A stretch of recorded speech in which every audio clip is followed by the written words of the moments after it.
तर कोणाचाही पाठिंबा घेऊन आमदार होता आलं असतं, पण लाचारी आमच्यात नाही, बच्चू कडू स्पष्टच बोलले. काँग्रेस भाजपवरही प्रहार केला.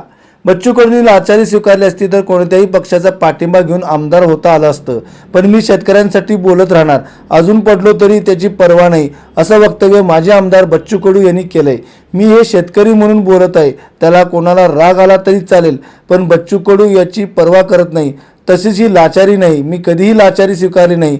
तसं केलं असतं तर कोणाचा पाठिंबा घेऊन मला आमदार होता आलं असतं, पण ती लाचारी आमच्यात नाही, असं वक्तव्य बच्चू कडू यांनी केले. ते अमरावती जिल्ह्यातील पसळखेड येथे शिवजयंती निमित्ताच्या कार्यक्रमात बोलत होते.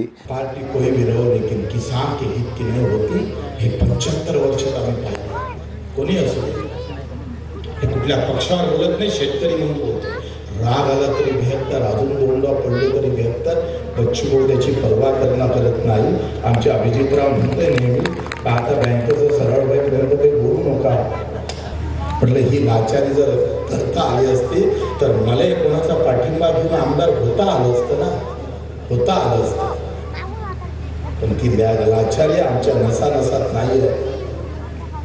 Bureau report, SBN Marathi, Amravati.